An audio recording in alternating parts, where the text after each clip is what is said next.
Good morning. My name is Victoria Leonard, and I am your lay worship leader for today's service. I warmly welcome you to the First Parish Unitarian Universalist Church in Bridgewater. This week, Reverend Rosemary is leading our service. Our ushers today are Beth Parlatore and David Wilson, and Coffee Hour is hosted by David Page. Before we begin our time of worship, we have a few quick announcements.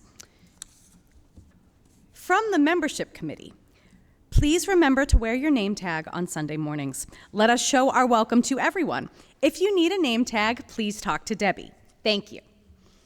I also have two announcements. One announcement, thank you to Scott, is we found this little guy.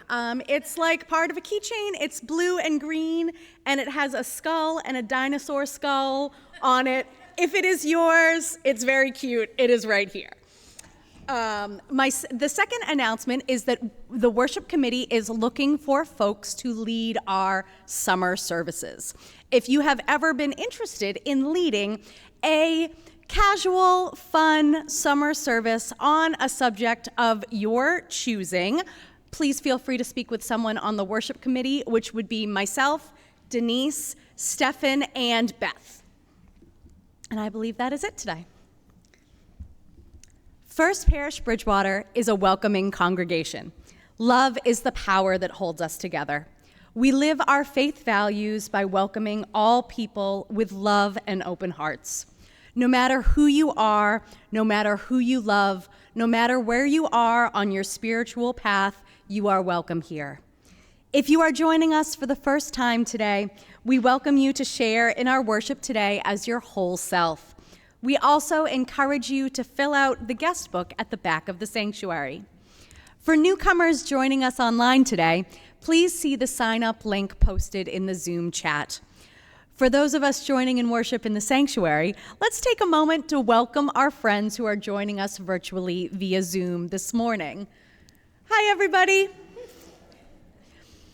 The recording camera is turned off to protect your privacy during the sharing of joys and sorrows. In the event of an emergency, please leave the building through the main sanctuary doors, or should you need a ramp, through the School Street entrance to my left. Thank you for joining in our worship today. Whether you join in person or via Zoom, your presence creates our beloved community of faith. We will now begin our time of worship with the prelude.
Would Amanda please come forward to light our chalice? And you will notice behind me on the screen, we have a slightly different chalice lighting today. So please feel free to read along. This flame burns for what might be, for hands that help us up and point to the rising sun, for hearts that whisper, what if, for dreams that blanket our imaginations with what might be. May our chalice shine light for our work of becoming. Please rise in body or spirit, and let us join our voices for the affirmation of our covenant. Love is the spirit of this church, and service its gift. This is our great covenant, to dwell together in peace, to speak the truth in love, and to help one another.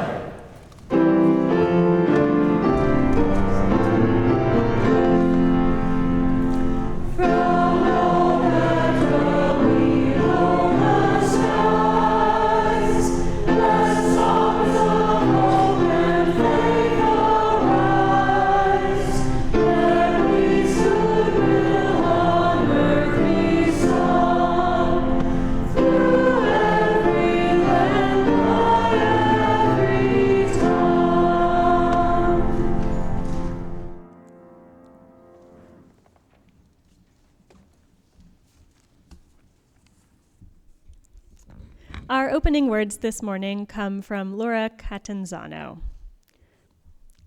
I curate my obsessions now, pick and choose, and if anxiety presents, I can immediately recognize that, well, that one's not for me. Lately, or always, I'm curious about the moon. But now that I've dropped my worry, I find I have more time to wonder. The moon. The astronauts, what are they eating? How are they sleeping? What do they feel? Wonder is infinitely better than worry. Wouldn't you agree? Or perhaps you haven't tried it yet.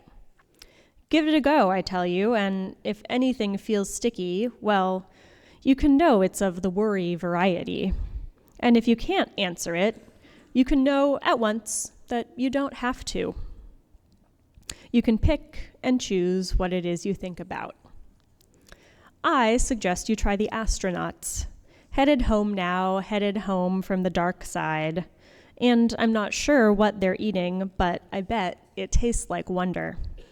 I remember lately that I've always loved the moon, and wouldn't you know that lately I remember I've also always had a taste for wonder.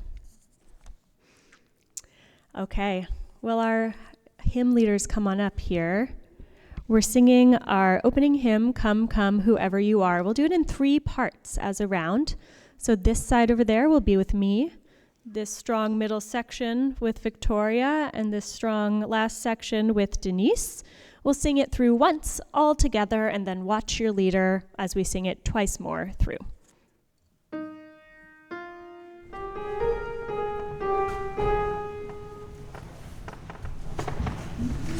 Come, come, whoever you are, wanderer, worshiper, lover of leaving, ours is no caravan of despair.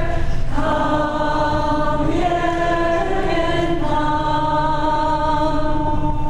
come, come, whoever you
Okay, we're now very lucky to affirm some new members of our congregation, some who signed the book a while ago, but this is the first ceremony we've had since, and some who are joining today by signing our membership book.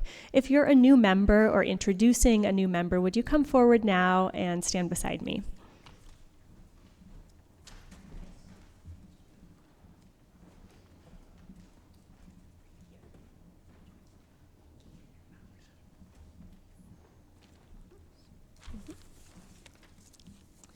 We asked each of our new members to write a short bio of themselves so that we can get to know one another a little bit better. So first, I'd like to invite Denise to introduce Deanna.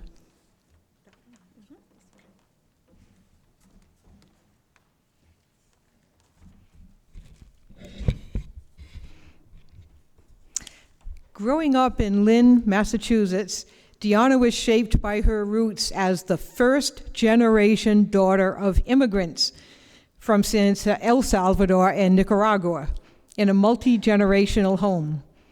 As a child, her aunt made sure she spoke fluent Spanish to make sure she could connect deeply with her family and culture.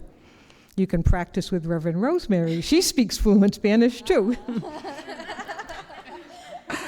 A twin and older sister of 3, family remains central to her life. She is passionate about sustainability, workers' rights, housing rights, and financial literacy.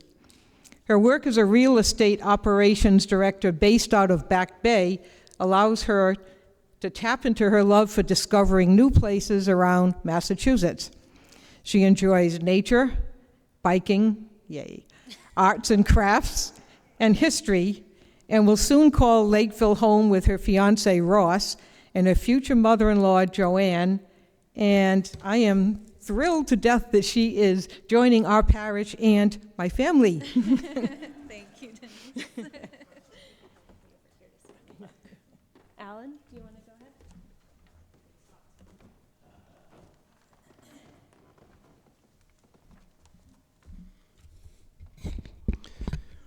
Ross grew up a Unitarian Universalist in this very congregation, attending with his parents, Stephen and Joanne, until he left the area to pursue a degree in biology at UMass Boston. After graduating in 2020, he began a worthwhile career in quality control lab science. Ross has a passion for exploring all elements of the natural world, especially camping, hiking, road trips, and gardening.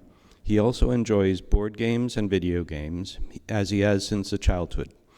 Ross is excited and grateful to rejoin this warm and welcoming community and to determine what path he will choose to walk down his career, family life, and spiritual journey.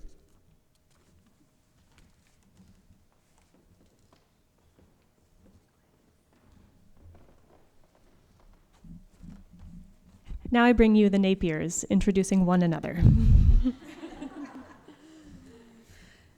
Jeff Napier drifted away from the evangelical church of his upbringing, has been an atheist for over 20 years, and was humbled to glimpse a major personal insight during a silent meditation retreat in 2023. He is also a huge science geek and will talk with anyone about airplanes and spaceships, both real and fictional. The son of an engineer and a librarian, he's an avid reader. Most years, he comes pretty close to reaching his goal of 42 books per year. He is proud of how he tracks all his books on a giant spreadsheet. His nerdiness knows no bounds. I can very personally attest to that. He has too many favorite authors to count, but David Mitchell, Octavia Butler, and Robert Louis Stevenson top the list. Jeff loves starting DIY projects and even manages to finish a lot of them. He is incredibly grateful to have found First Parish and thanks you all for welcoming him into this community.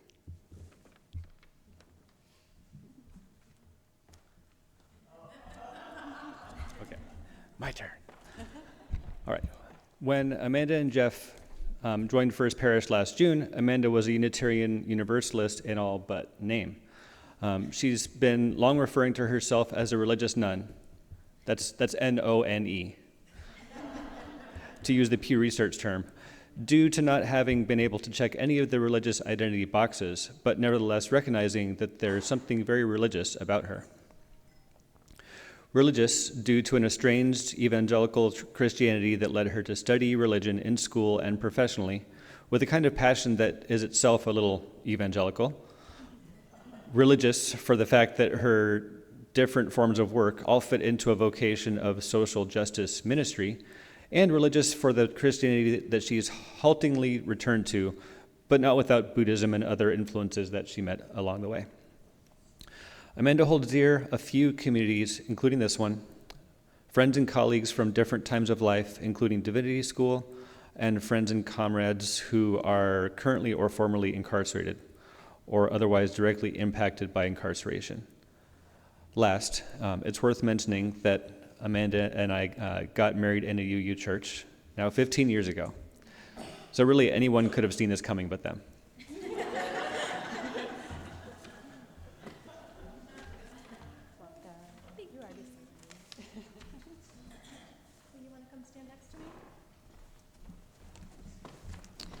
Okay, and Clee has asked me to introduce them.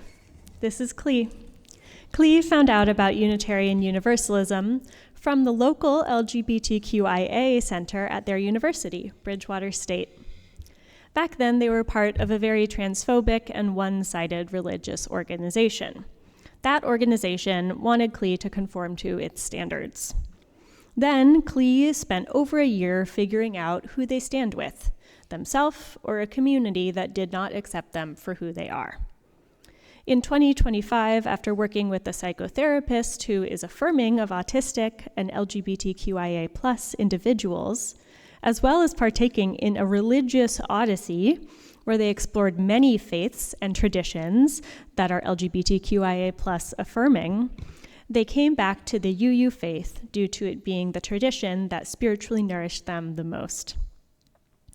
After starting to attend this congregation and the Sanctuary Boston, they found individuals that accepted them for who they are, and a new world opened up. A world of self-expression without manipulation or the expectation to conform. A world where they can express their non-binary gender identity and all aspects of themselves while being in a non-judgmental community. A world where they do not have to deal with ableism due to them being autistic and having various mental and intellectual differences. In December of 25, Clee learned about the furry fandom, and this allowed them to leave the transphobic religious community for good and explore new spaces that would bring joy rather than despair and confusion. Now, Clee is very involved in the furry fandom, as well as the Sanctuary Boston, their studies at Bridgewater State, Best Buddies Ambassador Academy, their job at Target, the tech community, and especially this congregation. That Clee is passionate about the tech space, computer science, the furry fandom, social justice, disability advocacy, the free software movement, and more. Welcome, Clee. You want to go over there and sign the book? Mm-hmm. Yeah. And while Clee signs the book, right there. Mm-hmm.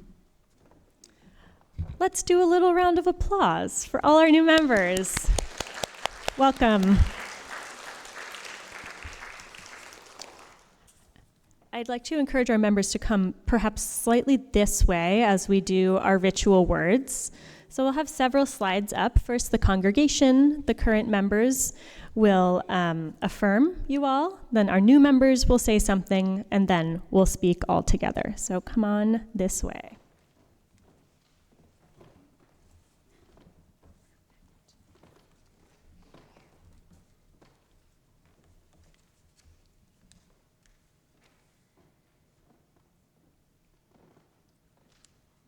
It is with joy that we affirm and recognize your decision to become members of First Parish Church, Unitarian Universalist, Bridgewater. We pledge to support you in your search for truth, to celebrate with you in times of joy, to help you in times of trouble, and to join with you in rightful action. We commit to supporting one another in our efforts to speak honestly, to act with compassion, to love without prejudice, to live with integrity, and to respond courageously to the demands of justice. We pledge to support our congregation and our faith as we are able, with our hearts and hands, with our talents and resources. In our shared lives together, may we of First Parish Church, Unitarian Universalist, Bridgewater, become a more effective instrument of service, a voice for justice, peace, reason, and compassion, a community that honors life in all its variety. May our common ministries be fruitful, and may our commitment, our presence, and our love endure. Congratulations, thank you.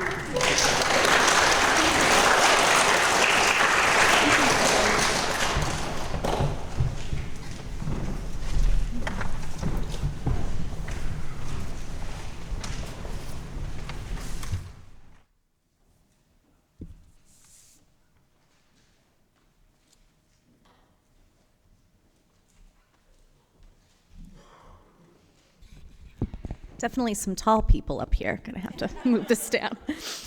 Now is the time in our service for the sharing of joys and sorrows, those matters of great personal significance that touch us, our families, and our loved ones.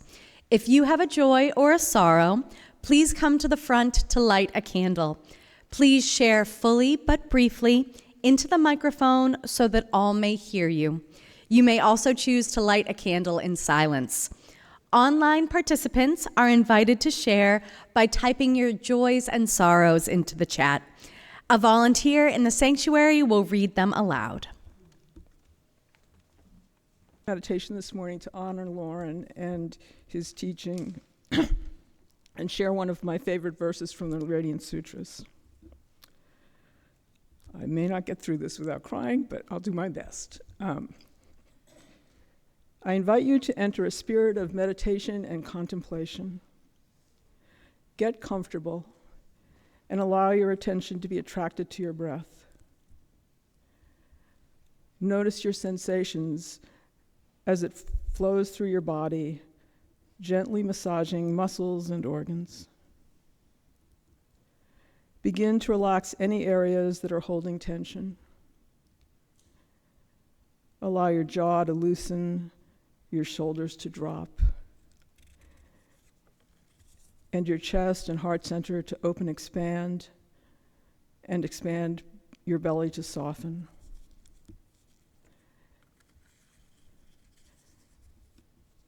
As you sink deeper into a meditative state, hold the joys and sorrows we have shared today in your hearts as I read from the Radiant Sutras.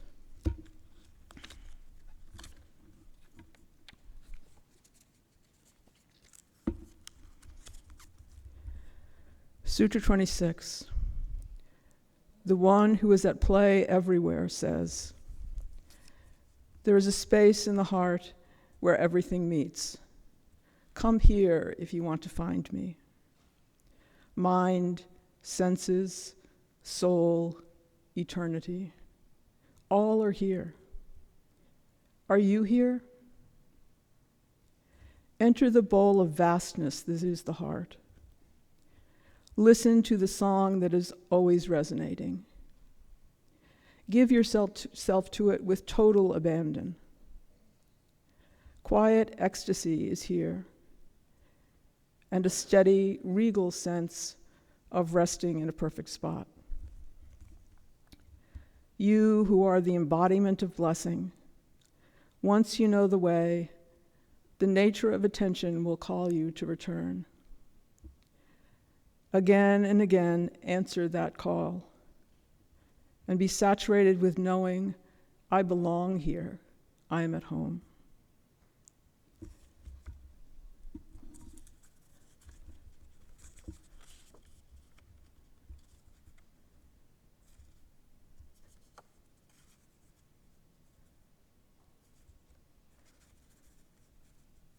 As you continue in meditation for a few more moments, lightly consider these questions. What blessings do I embody? How might we embody these blessings for each other, affirming that we all belong here?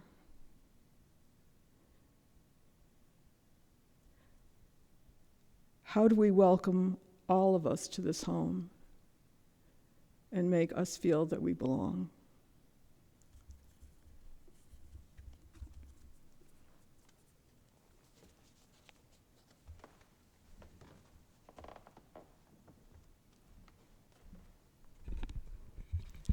Thank you, Kathy. I invite you all to stay seated. We'll sing our meditation hymn together. It's number 323, Break Not the Circle. We don't know it well, so Denise will play it all the way through, and then we'll sing all 3 verses.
Our reading this morning is called In Praise of Mystery, a Poem for Europa, and it's by Ada Limon.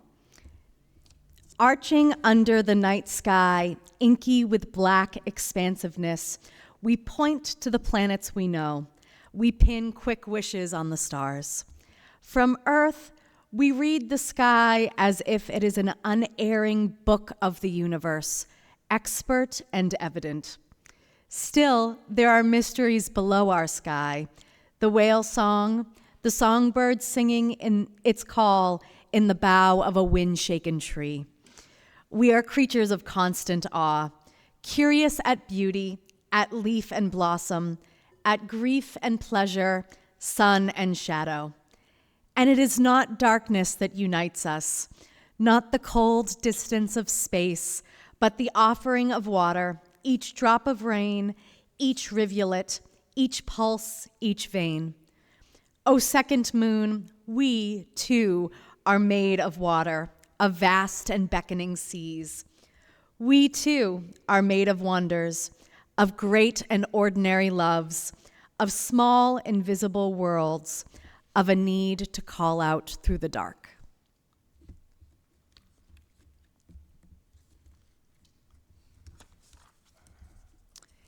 Each Sunday, we collect an offering to support the ministries of the church and the mission of a community organization that shares our faith values. This month, contributions to our collection plate are being shared with Kids to Camp. As we approach our 18th Kids to Camp year, we are grateful to have seen our environmental justice project sponsor children's attendance at Sheep Pasture Nature Camp grow and become a successful annual event. During the months of April and May, Share the Plate will help fund this ongoing, worthwhile environmental justice project of the Green Sanctuary Committee. To donate directly, write a check to First Parish with Kids to Camp in the memo line. You may also donate online using the information on the slide. This morning's offering will now be given and gratefully received.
Okay.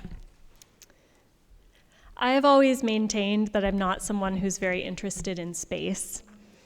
But this week I was proven a little wrong when I cried looking at the incredible photos that came back from the Artemis II mission. You see, I still think I'm not maybe that interested in space, but I am very interested in humanity. I'm very interested in our planet Earth. In a second, we'll look at some of those photos. My entry point into being curious about this space mission was a novel I read recently by Taylor Jenkins Reid called Atmosphere. It's about like queer love saving the Earth. If I were to say anything, it's about the NASA missions in the 70s and the second round of female astronauts going to the moon. This was an entry point for me because I like no book better than a book about queer love saving the Earth. But I found myself a little curious about what it might be like to be in space. So we'll look at a first picture now. There's an effect that comes when you see the planet Earth from space, which astronauts have long described ever since the moon landings and moon orbits in the 60s. Artemis II mission specialist Christina Koch explained that it's called the overview effect. Have any of you heard of this overview effect? Not named by a preacher. It's not that compelling of a phrase, but the overview effect is when you're looking and you see the Earth as it exists with the whole universe in the background.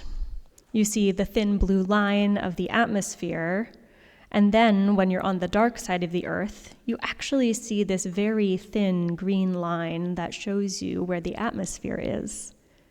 What you realize, she says, is every single person you know is sustained and inside of that green line. And everything else outside of it is completely inhospitable to human life. You don't see borders, you don't see religious lines, you don't see political boundaries. All you see is Earth, and you see that we are way more alike than we are different. This is a photo of the far side of the moon, and as the craft came around it, remember, space has no up and down. We made that up. So there's also a photo where Earth is coming over the horizon a little bit, which we'll look at also, taken in the same sequence. And that's the side of the moon we don't ever see from Earth. I can only wonder what it would be like to see this from a spacecraft and not just a photo. I'm happy to just see it from a photo, actually. I feel good with my feet on our planet.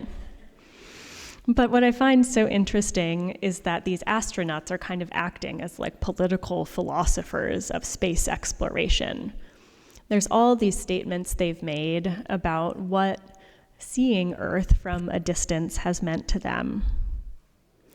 Retired NASA astronaut Mike Foreman said that, "I think if you're not a conservationist when you go to space, you're at least partly a conservationist when you come back." Because when you see how thin that atmosphere is, that protective layer that we have here, you think, wow, we really have to take care of this because it does look so fragile from space. And so what I love is the human element of these photos. I really encourage you to go to the NASA website and look at these photos. There's some that are going to be really great desktop backgrounds. You can even pick a stranger, less known one if you want to be really cool with your space-themed desktop background, which I'm considering. But that photo, there's one taken, which I'm not showing you today, from outside of the spacecraft with a GoPro, like the little dinky GoPro cameras, which people use to make videos of them skateboarding.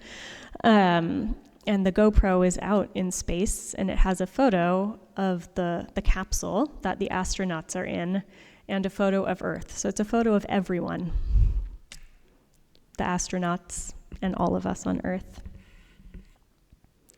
Space photography this time around was something they planned for. The astronauts actually took photography courses so that they could capture these images. Some of them they planned to take, and some of them were kind of pure luck, like one of the moon eclipsing the sun as seen from space, which is totally surreal, and I highly recommend you look at it. But in 1968, there was an original kind of famous version of this photo called Earthrise. It was taken by astronaut William Anders during the Apollo 8 mission, which was the first crewed voyage to orbit the moon. We were really ahead of ourselves in the Apollo 8 missions. It has taken us 50 years to go back that far into space. But I want to read you the dialogue between Anders and his crewmates as they decided to take this photograph on rolls of film. We can put that Earthrise photo up now. There it is. It's pretty famous. Anders, "Oh my God, look at that picture over there. There's the Earth coming up. Wow, that's pretty." Borman, "Hey, don't take that. It's not scheduled." Anders, "You got a color film, Jim? Hand me that roll of color quick, would you?" Then there's about 30 seconds of fumbling while they look for the color film. And then Lovell says, "Oh man, that's great." And they take this image of Earth as this blue marble in space. After they got back, after this Apollo 8 mission returned to Earth, the NASA technicians expedited the film processing by driving 4 hours from Houston to Corpus Christi and then waiting outside of the photography lab for the film to be developed by a family-owned lab.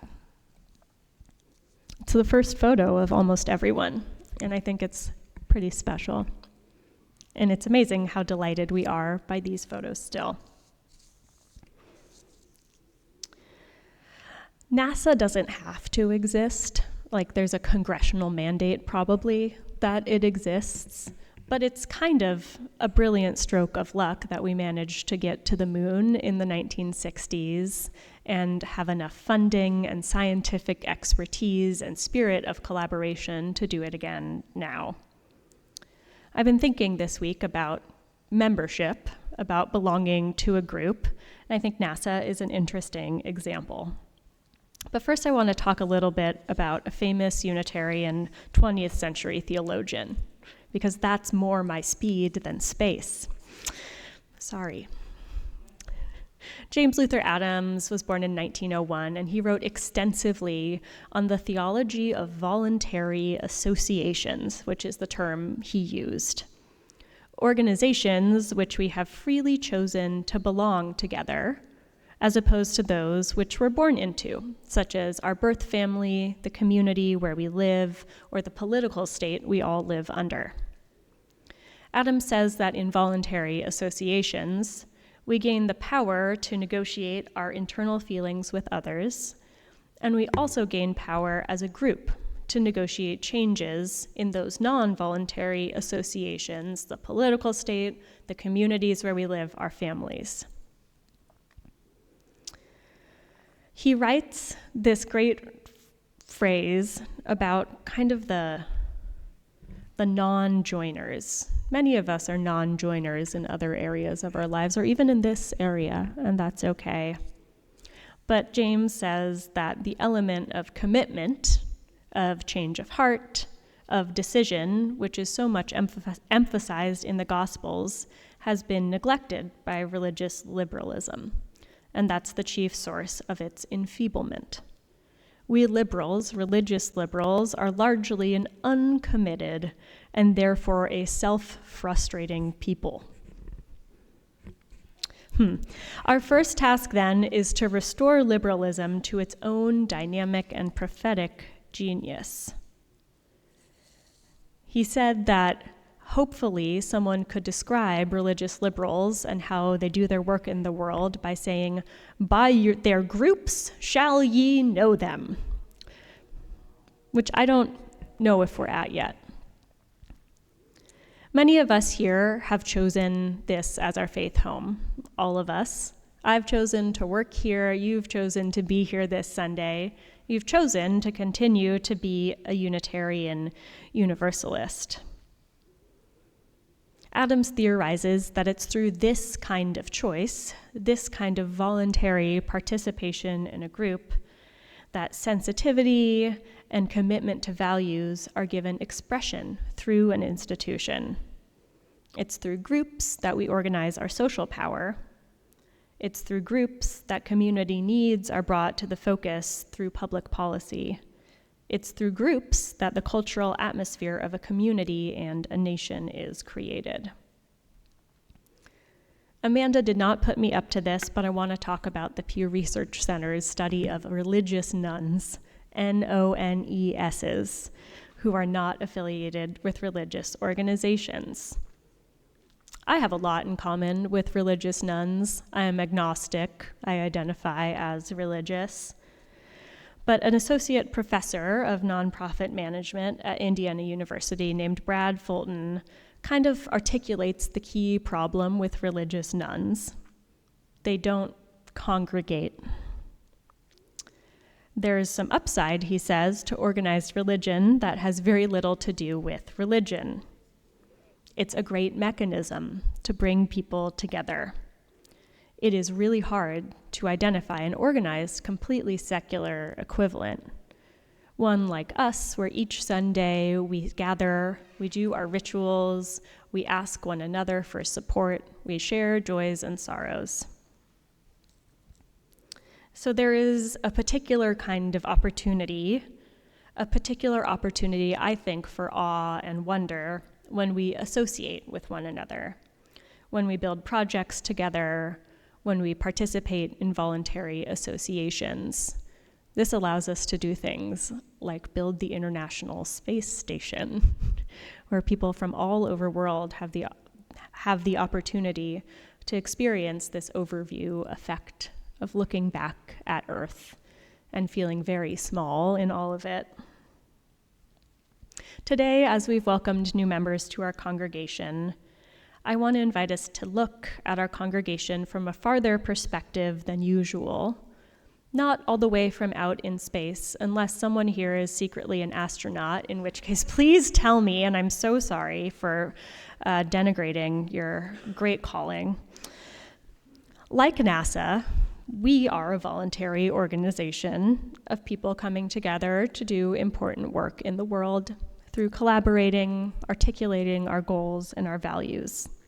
Unlike NASA, among many ways we are unlike NASA, we are not undertaking missions which receive the same kind of global adulation when we return home from them. Did any of you return home from coffee hour and it's like, wow, that coffee cake looked amazing. It's changed my perspective on humanity. We can only hope for that. But when we take a step back, when we look at the overview of this congregation, it's pretty remarkable. Our religious ancestors gathered and worshiped on this land starting over 300 years ago, and our religious ancestors were not in a voluntary association. They had to be there. The church was the state. The church was the source of all moral authority in their worlds. At that time, in the 18th century, it was probably considered an embarrassment to not be among the religious people of the town. And now, in our liberal faith tradition, we gather because we choose to do so. We each choose to belong to this community that's a small part of the community of Earth. NASA astronaut Victor Glover, who also just returned on the Artemis II mission, said that the overview effect's potency is closely tied to the sea level effect, to the experience of being a human on Earth. He says, you come back to sea level and then you have a choice. Are you going to try to live your life a little differently? Are you going to really choose to be a member of this community on Earth? May it be so, and amen.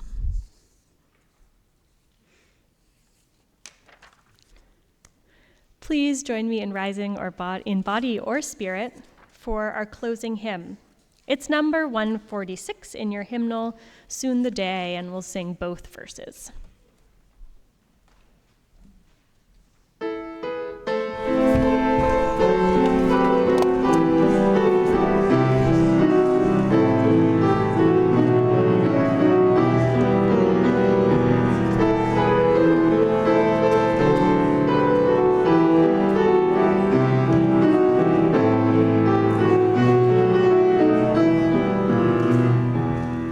The day will arise.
As we go forth from this place, let's go in celebration of those who join us on this journey here and on our Earth, that small planet floating amidst the space that is inhospitable to life.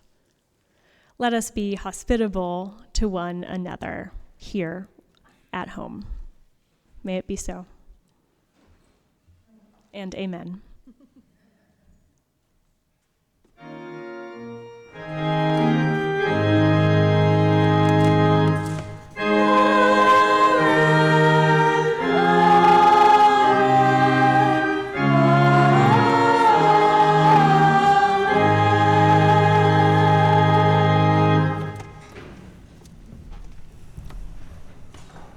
Would please come forward to extinguish our chalice? Please join me in our chalice lighting words, which are the same as we usually do, unlike the chalice lighting this morning. And they are behind me on the screen. We extinguish this flame, but not the light of truth, the warmth of community, or the fire of commitment. These we carry in our hearts until we are together again.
Our time for worship has ended today. Our time of fellowship now begins.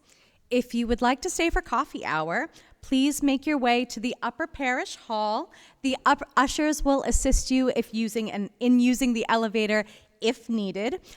We do have a very special treat today made by Reverend Rosemary, who made a pie. So in addition to all of our wonderful treats we'll have from David, we also have a pie. Next week's service will be led by Reverend Dr. Anita Farber Robinson. So please join us. We hope to see you there.